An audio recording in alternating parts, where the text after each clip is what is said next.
Hello and welcome back to the Product Biz podcast.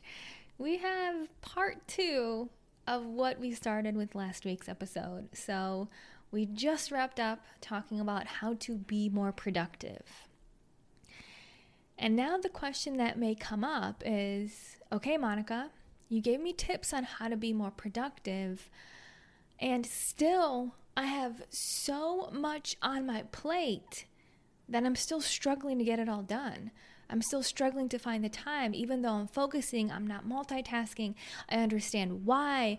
I still have so many things that I have to get done for my business to grow. And if that's what you are thinking, which is what most small business owners think at some point or another, then you're going to want to pay special attention to this episode, because we're going to talk about where you, yes, you, should be focusing your time in your business versus where someone else should be focusing time in your business. Now, the first thing that I want to say is this is going to be a conversation that some people automatically are going to say, but I'm not ready for that. I'm not ready to get support. I'm not ready to hire. I'm not ready to do this. I'm not ready to do that. I'm not ready to let go of control. But the fact that you are listening to this episode means you are ready. The fact that you are struggling to get done what you want to get done means you are ready. And the fact that you holding on to everything and preventing things from getting done is actually what's holding your success back and is what is holding more sales back. Because you won't let other people support you and hire and get people in place so that you can do the things that generate more money. Not hiring is the biggest form of self-sabotage, because you keep playing small, you keep doing the busy work, you keep doing the mundane tasks. Yes, it's safe, and our brain wants us to hold on to these things because it's safe, it's comfortable, it's easy. But growth, new levels in your business, more sales, does not come from safe, comfortable, or easy. And if that's what you think, it's delusional. You can try as hard as you want, but if the things you are doing are safe, comfortable, and easy, it'll take you to a certain level and then it's going to plateau. And then you're going to keep doing those safe, easy, and comfortable things, and you're going to keep hitting your head against the wall, wondering why it's not growing anymore. Well, yeah, you're doing the same things you've always done. It's kind of like going to the gym. Let's say you have weight loss goals. This is like the easiest analogy that I always pick on. Let's say you want to lose some weight, and you go to the gym, and you decide every single time you go to the gym, 3 days a week, you are going to run 1 mile. When you first start going and you're running a mile 3 times a week, you lose some weight. You feel good. You notice results. But after a month, it plateaus. And you're like, what the hell? I'm running a mile. I'm running a mile. It was working before. What's going on? I was losing weight. I was running a mile, and now I'm running a mile, and now it's not happening. And you keep running the mile. Or maybe instead of 3 days a week, now you come 5 days a week, and you're still running a mile. Your business, your body is going to reach an equilibrium at the current level of challenges, risks that you are taking. And your body in this example has reached an equilibrium with running 1 mile. If you want to see further results in losing weight or gaining muscle, you're probably going to have to add in some weightlifting. And after you add in weightlifting, you're going to reach a plateau with the 10-pound weights that you're going to have to go to the 12, and then the 15, and then the 20. Maybe you add in some sprints on the treadmill. Maybe you add in the Stairmaster. And can you imagine if someone is complaining, oh my gosh, I have to do the Stairmaster. I have to do 15-pound weights when I just want to do 10? Why does it have to get harder for me to see the results that I want? Well, that's growth, isn't it? And you can look at things getting harder as a bad thing, or how I like to look at it is if things get harder, I love it. I love a challenge. It's no longer hard or bad. It's an evolution. It's me growing. It's me learning something new. It's me becoming who I'm meant to become? And that's a choice that you get to choose how to look at it, right? So, yes, your business will hit an equilibrium where what you've done has served you until now, and anything further will require you to do something different. So you may be at that state where you're like, I have so many things to do. My sales are plateaued or maybe declining, but I have so many things to do. What am I supposed to do? And that's exactly what we are going to talk about today. So if you have so many things to do on your to-do list and you're plateauing, here's how to actually get things done. I'm going to give you 3 ways, maybe 4 actually. Let me write them down. Okay, the first one, which is going to be the simplest, the easiest, hopefully the one that you buy into as well, is as you were doing this time study that we talked about yesterday, I want you to review that time study and see every single thing on your list and continue to do this, to write down anything that is an administrative, computer-related task that a virtual assistant could do. And I want you to hire a virtual assistant. You can hire a virtual assistant in the Philippines for a matter of $4 an hour, $5 an hour, $6 per hour. And if you are doing these tasks, when you can hire someone for $5 an hour to do them for you, you are saying that your time is less valuable than $5 an hour. Your time is less valuable as a CEO of your business than $5 an hour. And you better not be holding on to those tasks. Now, what are some of those tasks? You want to hire a VA for anything administrative, obviously on the computer, that is done repeated multiple times, so you can create instructions, give them a schedule and a cadence, and have them execute on it. Let me give it an example. If you sell on Etsy, and if you're in my Etsy Algorithm Secrets course, we talk about asking for reviews from your customers, because the more reviews you have, the more juice it gives the algorithm to show your products to more people, because Etsy wants their customers to have a 5-star experience. And if you're giving that 5-star experience by having a lot of 5-star reviews, Etsy's going to show you to more people, because they know that if someone has a great experience on Etsy, they're going to come back and buy more from Etsy. So they want to show those products to more people. And this is how reviews impact the algorithm. Now, if you have a virtual assistant, when you get a virtual assistant, there's a template inside Etsy Algorithm Secrets that says exactly what to send, the message, the words, the details. Your virtual assistant can log in to your Etsy shop once per month and send those messages for you. You just saved maybe an hour of your time right there. Cost you $5. Is it worth it? Yes, 100%. Or if you have things like creating an invoice on PayPal, because one of your stores that you're in, they buy from you via PayPal, you got to create an invoice. You better have a virtual assistant who can log into PayPal and create that invoice for you, rather than you spending the 15 minutes doing it. And as you go through your time study, anything that is administrative, that is repeated, you want to have this as something a virtual assistant does. Now, we're going to fixate on this a little bit longer. You want to make sure it's something that is repeated, because yes, you have to create instructions, and it's much easier to create instructions that then can be reused multiple times in a row, right? Rather than like creating one set of instructions for a thing that's only done once, and it's maybe in that case better for you to do it. But if it's something that is done often, or you foresee it happening more than once, have instructions created for your virtual assistant to do it. The other thing with the virtual assistant is like, yeah, we're talking about saving 15 minutes here, 15 minutes there, 20 minutes here. It adds up, is the first thing I'll say.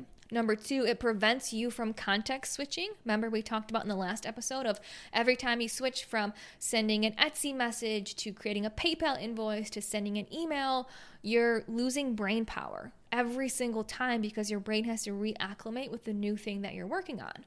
So it's good to have someone saving you the 15 minutes of actual tactical work to save you that 20% brain power that you can now use to create kick-ass Instagram content, or that's going to actually market and grow your business in some way. Other things that your virtual assistant can do, I'll just give you like some examples.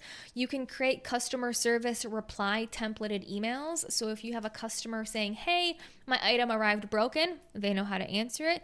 Hey, where is my item? It says delivered, but it's not delivered. They can answer it. Hey, my item has been stuck in shipping for 2 weeks. Where is it? They can answer it. Any sort of customer service question that comes up frequently, they can do that for you. You can even have them schedule your Instagram posts. Maybe you just create the content and then you send it to them and they go in and schedule it. Anything that is not needed of your brains, your marketing skill, your knowledge, you should have a virtual assistant do it. And the third thing I will say is as soon as you get a virtual assistant, it is going to be so addicting because you're going to be like, why have I been holding on to all of this? Why have I been doing it? There's someone else I can easily train on how to do this for me. And your brain is going to go, ching, and it's going to start to analyze every single thing you do and be like, nope, I'm not doing this. VA can do it. Nope, not doing this. VA can do it. As I go through my day-to-day tasks, even today, I ask myself before I start anything that I do, can someone else do this for me? Someone else on my team. There's a very big distinction there. Can someone on my team do this versus can I hire a professional who's going to be really expensive to do this? I first want to outsource to my team and equip my team to do it. Now, there's a whole big conversation on hiring in terms of virtual assistants that I'm not going to get into, in terms of where do you find this virtual assistant? How do you manage? How do you pay? How do you create instructions? What do you use as your tool of communication? I mean, that in itself would probably be a couple hours of me speaking, and that is inside Product Biz Academy. All those details are in PBA. I have an incredible virtual assistant who lives in the Philippines who has been with me for over 3 years. She started with me when I was still running Plant-Based Beauty. She was with me when I ran the 3 retail stores that I co-owned with a business partner, and she's still with me with Monica Little Coaching. And she's been with me for over 3 years. I want to say almost 4 years now, and works probably sometimes up to 40 hours per week. Anywhere from like 5 to 40 hours per week, depending on the season I'm in and how many tasks I have for her. But she runs so much of my business in terms of the things that are redundant, that happen a lot, and are easy tasks that I am not wasting my time doing. And part of this is you starting to value your time and realizing that you are the freaking CEO of your business. You better not be answering Etsy messages. You better not be creating the invoices yourself. You better not be doing all of these mundane little tasks. And if you are, like, I don't know how to say this, but learn to value your time and learn to value yourself. Because it's $5 to have someone do this for an hour. And if you're telling me that you can't find someone to do this for an hour and pay them $5, and you cannot make $5 from that hour doing something yourself that's going to grow your business for the long run or generate a sale right now, then that's going to take us to the third item we're going to talk about, which is marketing. And that you should be focusing on things that move the needle, grow the business, lead to sales, which is 100% marketing and selling. But we're not going to get there yet because we missed number 2, if you're really paying attention. Which is, if you are stuck with so many things on your plate, number 1, get a virtual assistant like yesterday. Review every single task that you do that's on the computer that is repeated. Create instructions and have them do it for you. Get it off your plate.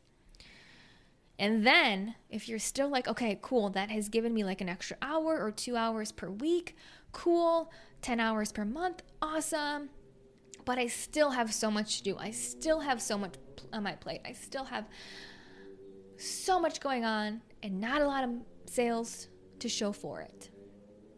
Well, the next thing that you can do is to hire someone to help you make your products. Now, people hate me when I say this. Oh my God, people hate me. They hate me when I say this. Instant wall goes up. Oh, but no one can make my products like I do. Or what am I going to do if I'm not making my products? But I love to make my products. All these excuses, noise. Because people realize it's this warning signal. It's this fear that if I'm not making my products, oh my God, what am I going to do? Because this is taking all my time. So now I'm actually going to have to learn marketing and selling and show my face on social media and learn how to create good content and learn how to write good emails and actually put my products on Etsy and actually create a website that is good. You're telling me I'm going to have to do all that? No, Monica. I'm too busy making my products. There's a big distinction between someone who has a hobby and thinks it's a business versus someone who has a business. And if you are not capable of creating time to generate more sales in your business via marketing and selling efforts because you are spending so much time creating your products, then the bottleneck to the growth of your business is you creating your products. Now, obviously, your products have to be created because there has to be something to sell. We're not selling air. We are selling a physical product. So if it's not you, then it has to be someone else. And other than hiring a virtual assistant, hiring a maker is the easiest person to hire. Because guess what? You can train them. It's not a skill like social media or marketing. It's literally something that you can train them from start to finish on. Here is how I do this. And people want to say, oh, but Monica, like what I do is super particular. I don't know if anyone else can do it. Listen, there are new brain surgeons that are being taught how to do brain surgery and are becoming brain surgeon doctors that learned from someone else. So if people can learn brain surgery, you can teach someone how to make your products, okay? This is a beautiful quote that I've heard, which says a true level of mastery is when you've mastered something so much that you can then teach it to someone. So you know when you've mastered your making process, when you can then hire someone and train them and teach them. With plant-based beauty, I had my virtual assistant, like I mentioned, and then I had a maker. Someone who would make my products, pack my orders, drop them off at the post office, and drop off any local store restocks. And this was one person who did all of those tasks for me. I actually ended up, there was a point in time when I had 5 people that were helping me when I had a massive order.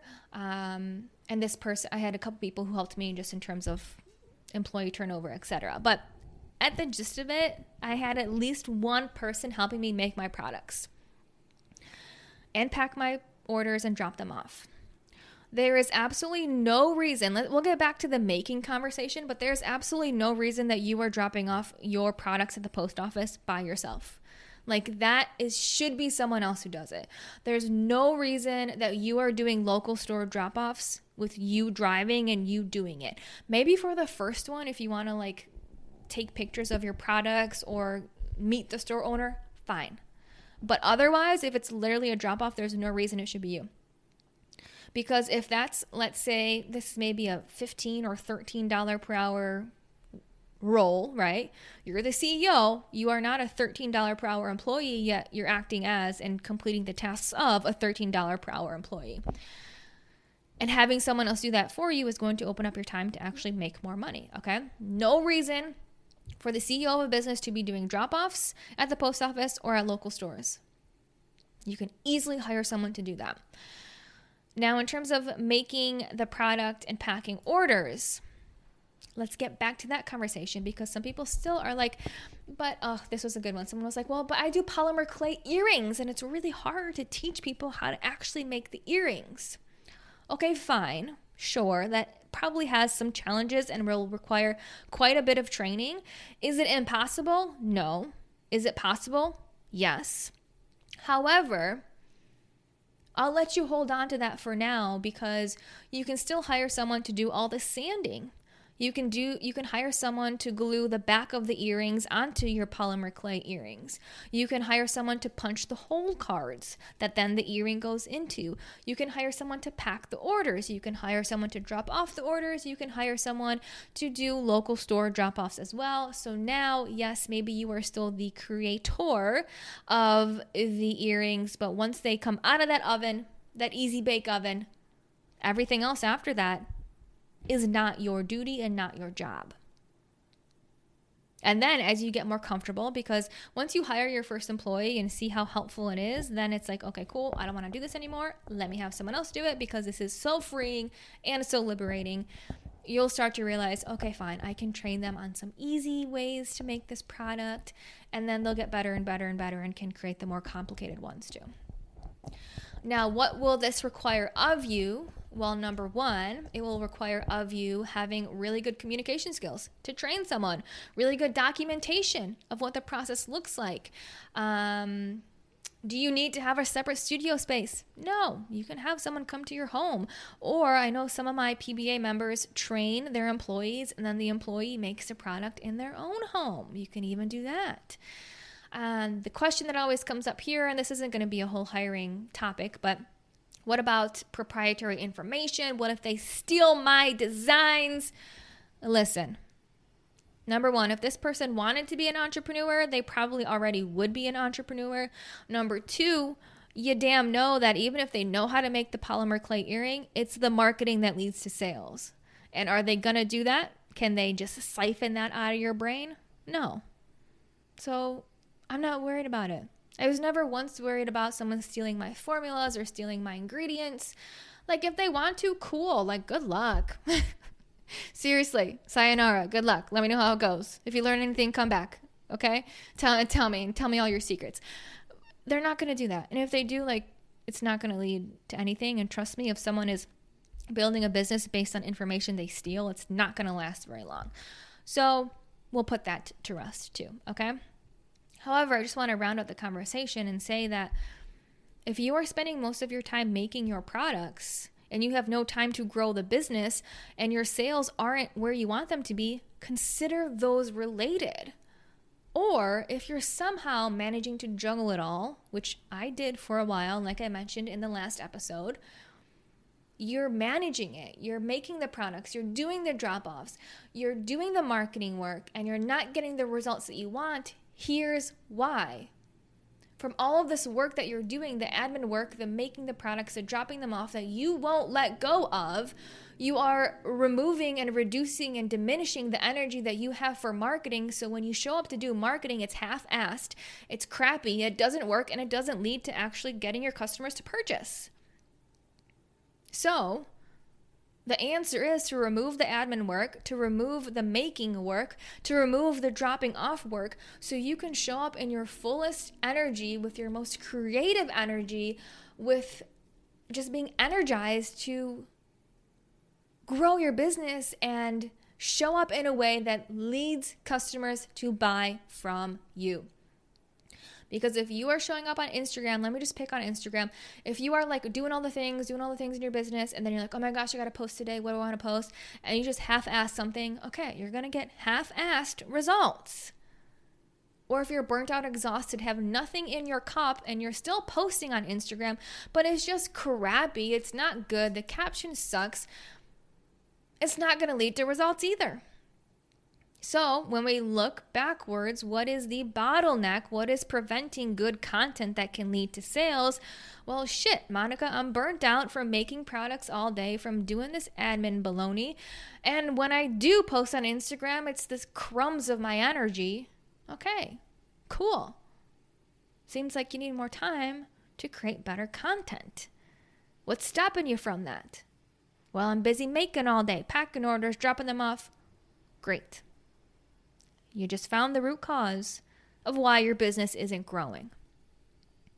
Now, like I mentioned, a lot of people get really devastated when I say this because a lot of people started this quote unquote business from a hobby, and they don't realize that when it turns into a business, like, yes, the hobby part, the fun creating part, unfortunately, like, that goes away.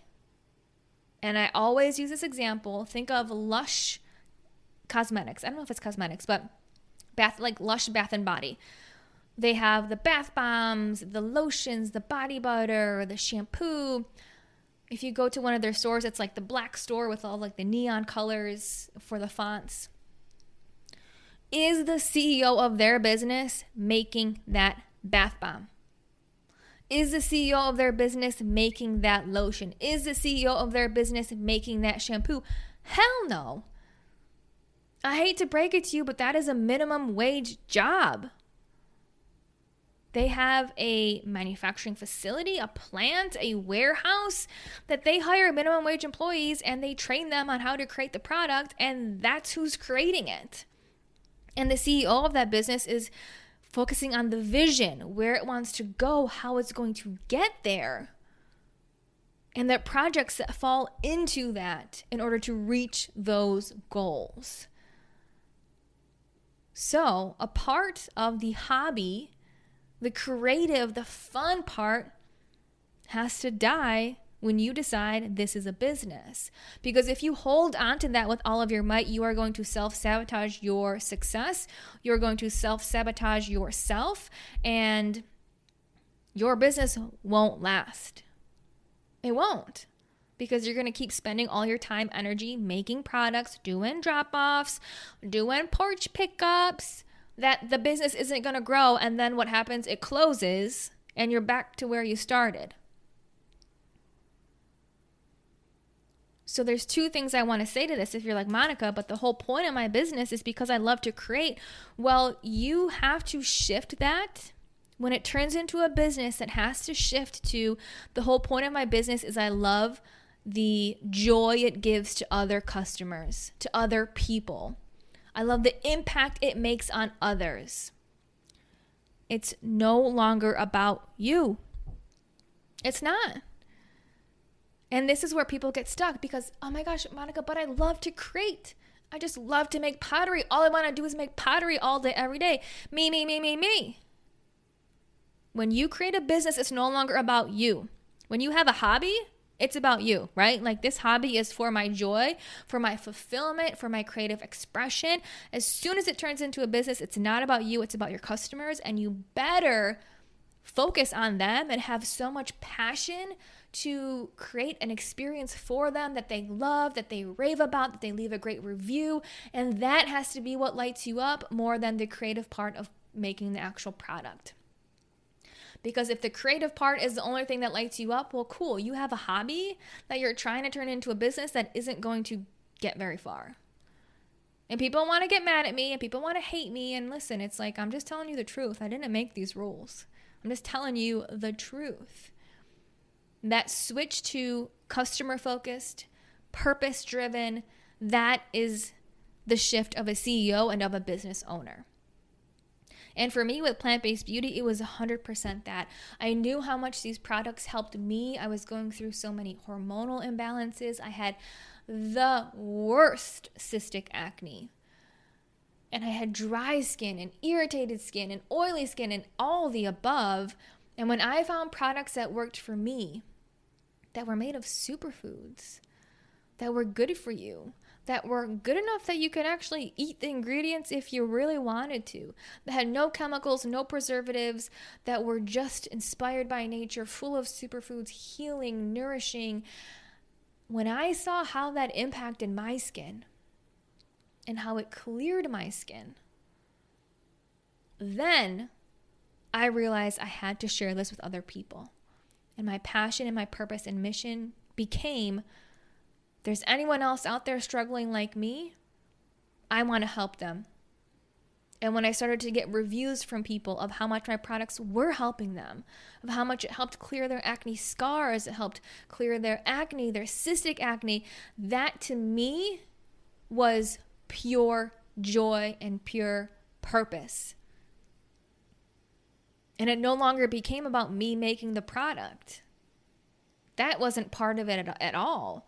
It was, how do I take this amazing product that I have and share it with as many people as possible? And that is a shift that if you want to be a business owner, you have to do. You have to.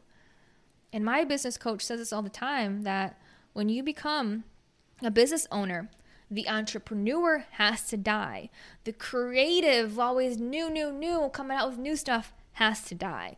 Otherwise, the entrepreneur who always needs something new will kill the business. Without a shadow of a doubt. And I see that over and over and over and over and over again.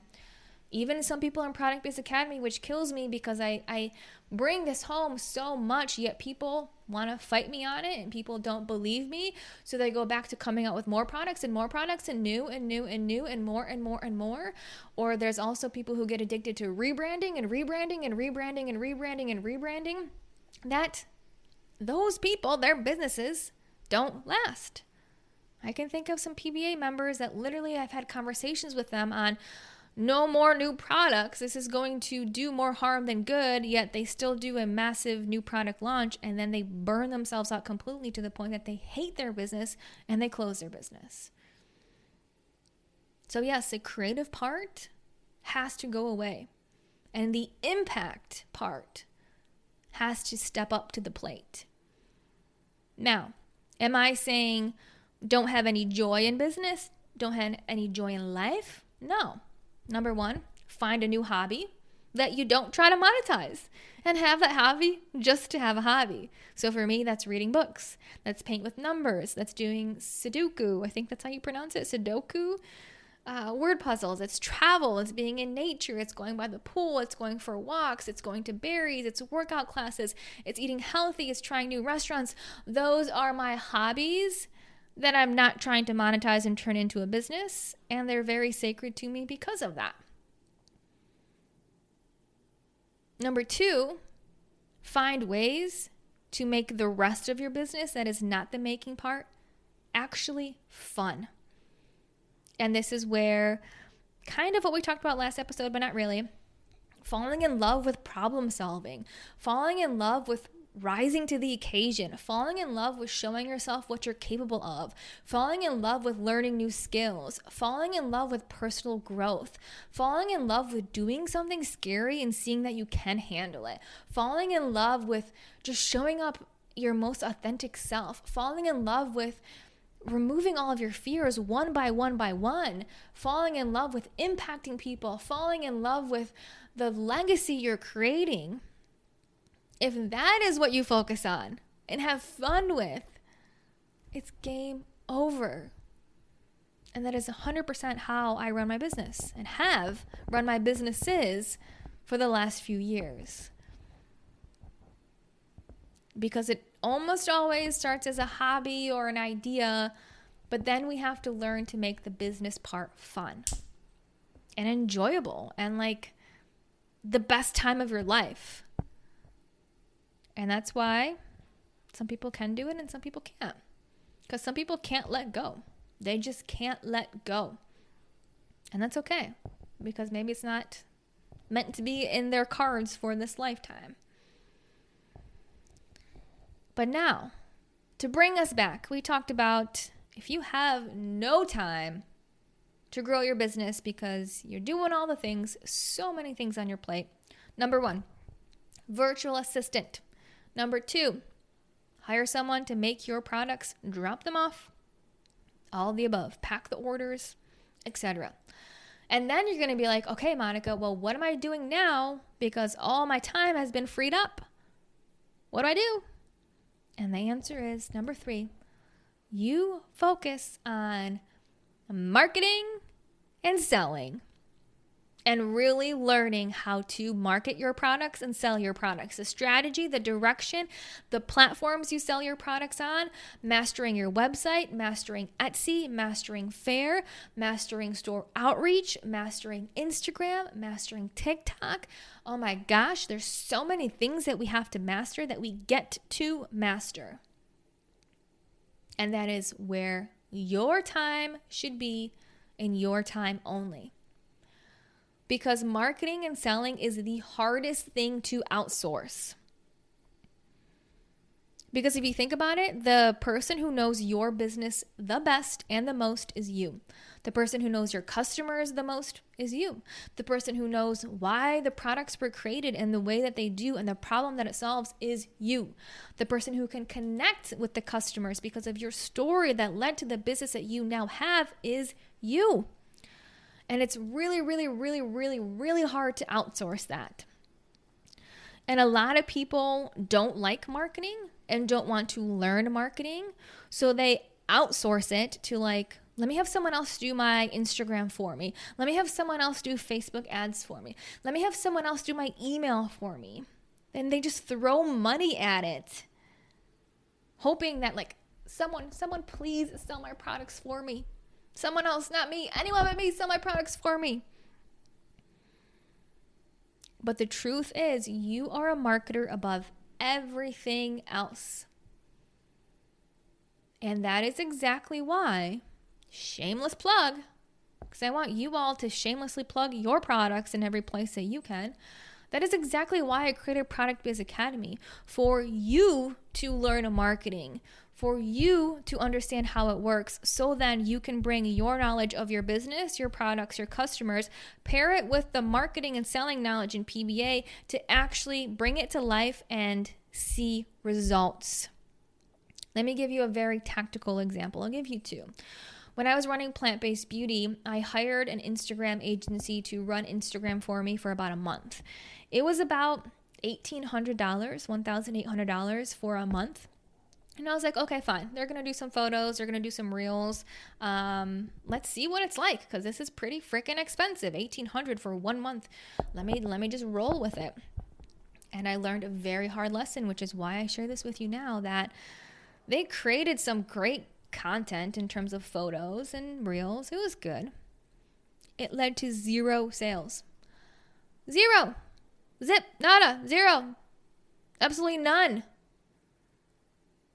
And the reason is because, number one, it's very hard to outsource marketing for all of those reasons that I said. I don't think there's a number 2. I think that's it. Like number 2, it's your job to learn that. Because if you don't know marketing and if you don't know selling, you don't have a business. You have a hobby that goes to markets and makes some money and then gets frustrated when nothing else happens. Like that's what you're signing up for. Until you learn marketing and selling, it's not a business. So I learned the hard way that even though this was a great agency, they created great content, they just didn't know enough to speak to my customers. They didn't know enough about my products, about me. And in order to really get someone to do Instagram for you, I would say hire someone internally and train them on what you do after you've mastered it. Because if you hire any professional on something that you should know how to do, it's not going to work out in the way that you want it to. So for example, now with Monica Little Coaching, I actually have hired someone, a business operations assistant, who does do my Instagram, but it wasn't me giving it to her saying, please sell my course for me, my programs for me. It was me saying, here's what I've learned on Instagram. Here's what works on my page. Here's how I do it. I want you to take ownership of this moving forward. And we're going to check in every month to see how your metrics compare to my metrics so we can adjust. You can keep learning. And so we are getting X amount of reshares, X amount of followers, and X amount of comments.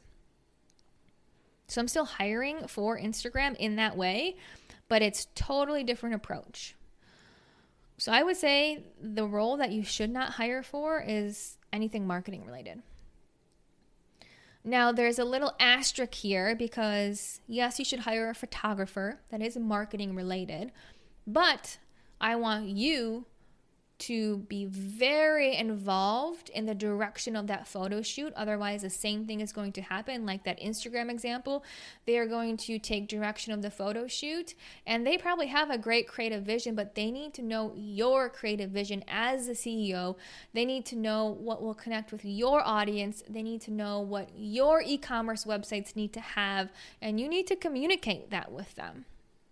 That's why in Product Biz Academy, I have a whole module about photography, the types of photos you need depending on the platform to evoke emotion, to evoke connection, standard ones that you need to sell, all that fun stuff.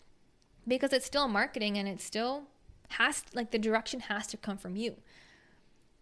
Most photographers, they're great at photography, but they're not a skincare marketing expert or a jewelry marketing expert. So when you can communicate with them what you need, then they can bring that vision to life. But it starts with you. All of it. The buck starts with you. Is that the saying? I don't know.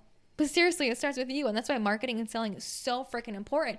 Because if you don't know what type of photos sell for you on social media, on Etsy, on your website, on Fair, you can hire 10 different photographers and have a plethora of photos to choose from, but they may not be ones that your audience needs to see to actually buy from you. Same goes with your labels, your packaging, your marketing cards, your mailer inserts. Same goes with your website. Like, yes, have someone help you with the visuals of your website, but the words in your website and even the visual direction of your website better come from you. Because a website designer is not going to know the words needed on your website for your customers, your story, your differentiator, as well as you do.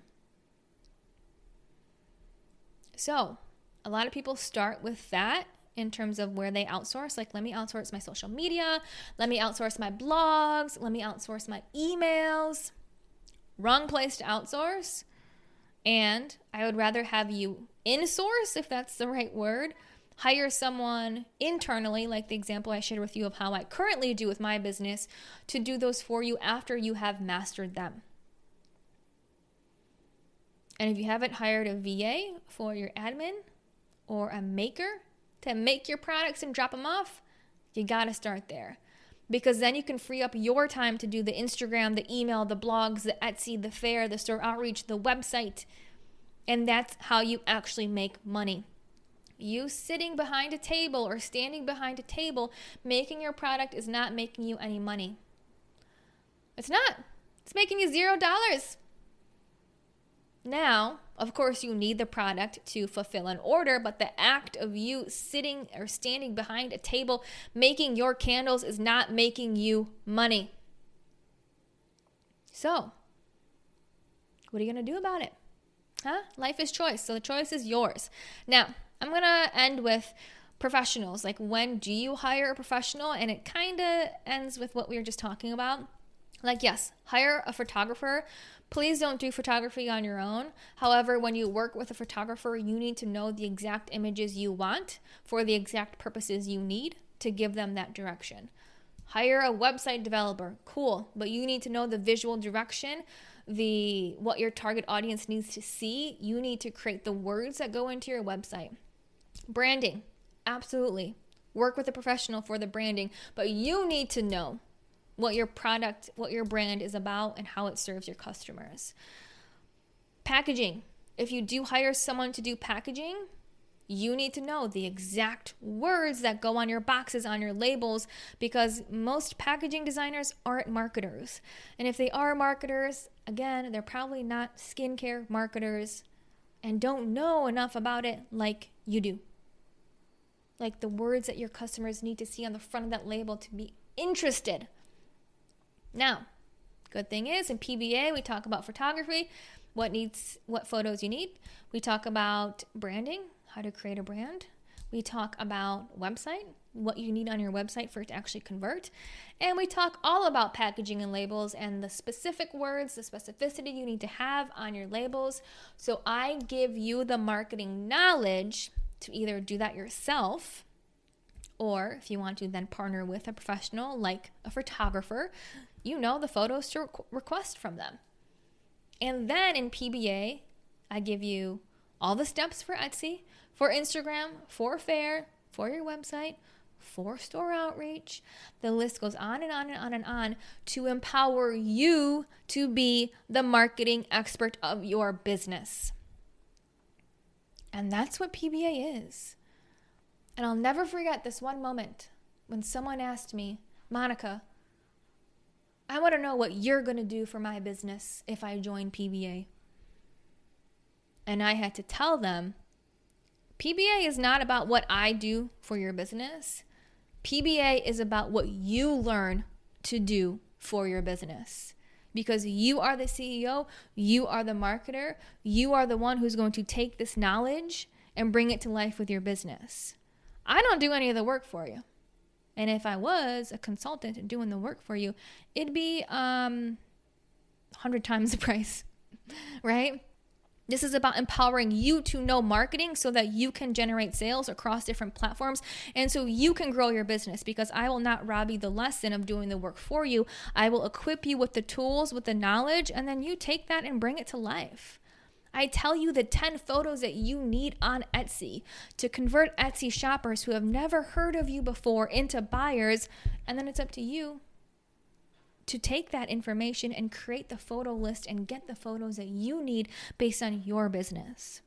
In one example, okay? So that rounds out my discussion today of, oh my gosh, well, what am I supposed to focus on?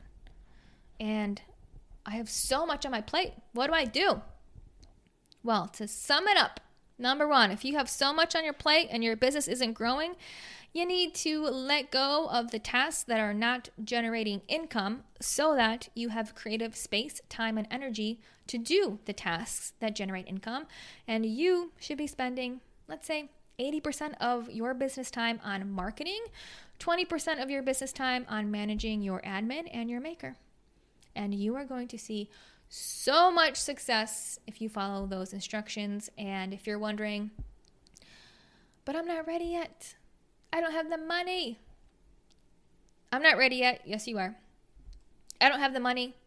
Yes, you do. If you hire someone for 3 hours a week and it's $45, you should be able to make $45 in those 3 hours from the time you have back.